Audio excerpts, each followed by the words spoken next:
Thanks for watching. Don't forget to like, comment, share and subscribe to Mufti Tariq Masood, famous scholar.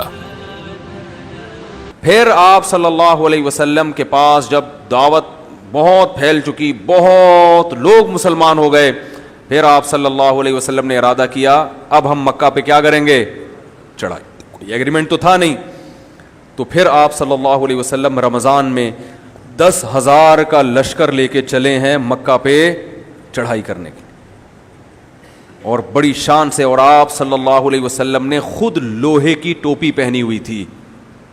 آج اگر کوئی body guard رکھ لے تو لوگ اس کو کیا کہتے ہیں, اس کا اللہ پہ توکل, بولو نا, نہیں, یہ تو موت سے ڈرتا ہے. تو نبی کو کیا ضرورت تھی جنگی ٹوپی پہننے کی؟ ارے اسی لیے پہنی تھی نا کہ تاکہ کوئی لڑائی ہو تو تلوار اثر نہ کرے, حفاظت کے لیے پہنی تھی نا. تو پتہ یہ چلا کہ حفاظتی تدبیر اختیار کرنا توکل کے خلاف نہیں ہے. گارڈ بھی علماء کے پاس, یا کوئی بھی آدمی ایسا ہے جس کی جان کو خطرہ ہے, اس کے پاس گارڈ بھی ہونے چاہیے اور سیکیورٹی کا پورا انتظام بھی ہونا چاہیے. تو ہمارے نبی نے لوہے کی ٹوپی پہن, کیا خوبصورت منظر ہوگا کہ وہ جنگی ٹوپی پہن کر آپ صلی اللہ علیہ وسلم جو رحمت للعالمین ہیں, اور گھوڑے کی پشت پہ سوار ہو کر اور تلوار اور تیر اور زرہ ہاتھ میں لے کر اپنی فوج کی کمانڈ کرتے ہوئے, سرور دو عالم سید الانبیاء کمانڈ کرتے ہوئے کہاں جا رہے ہیں, مکہ میں جنگ کرنے کے لیے.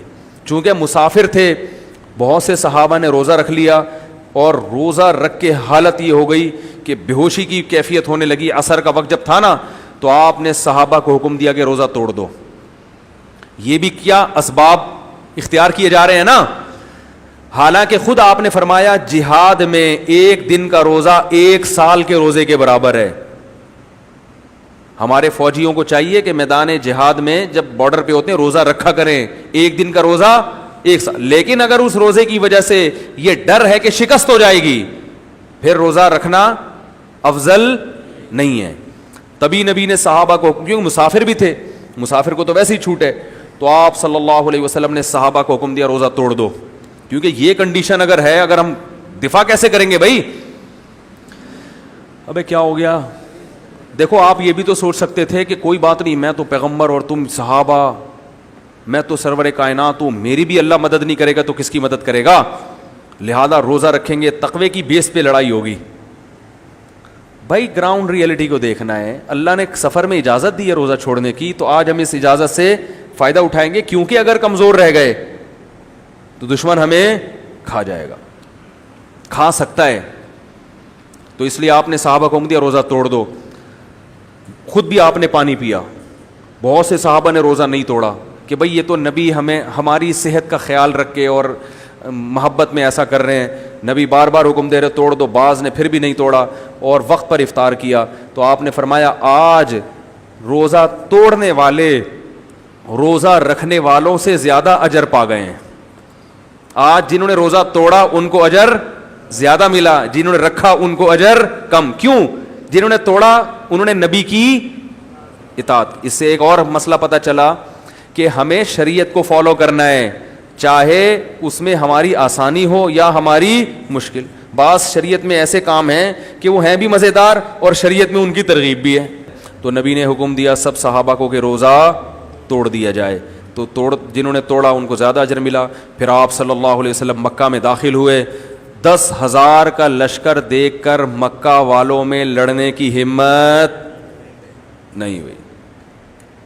اب جب اتنا بڑا لشکر مکہ میں داخل ہوا تو مکہ والے ڈر گئے کہ اب تو ہماری خیر نہیں, اب تو کھوپڑیوں کے مینار بنیں گے, کیونکہ ہم نے ان کے ساتھ جو کچھ کیا ہے وہ ہمیں معلوم ہے. ایسے ظلم کیے تھے 13 سال مکہ میں.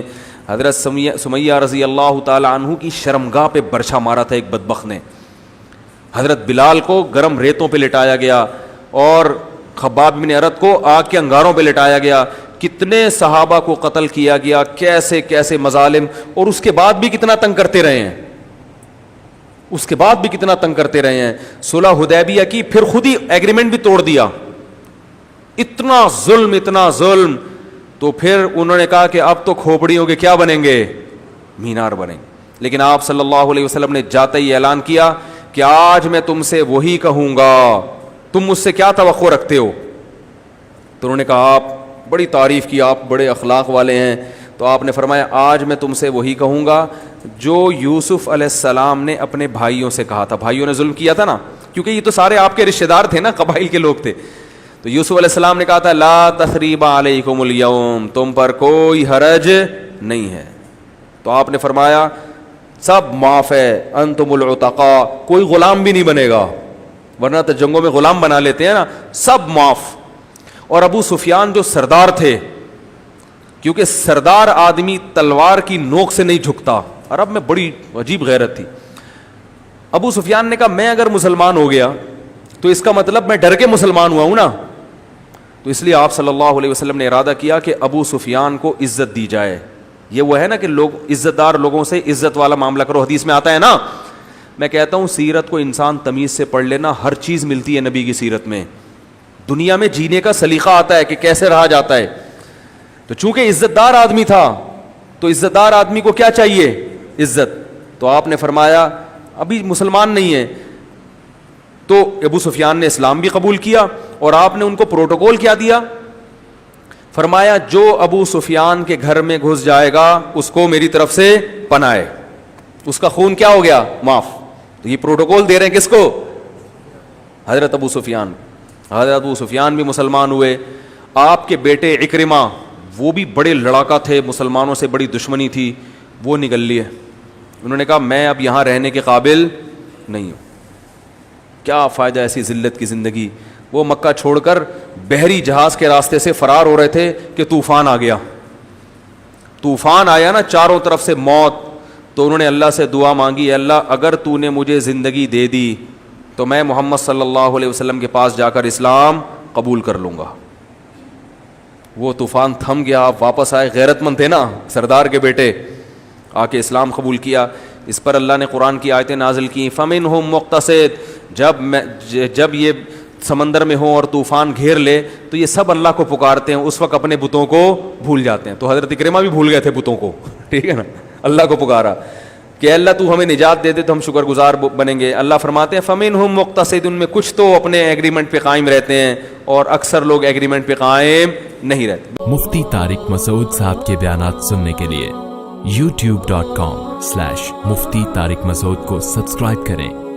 اور اگر آپ لائیو ویڈیو کو کبھی بھی مس نہیں کرنا چاہتے ہیں تو سبسکرائب کرنے کے بعد بیل آئیکن پہ کلک کرنا مت بھولیں. جزاک اللہ.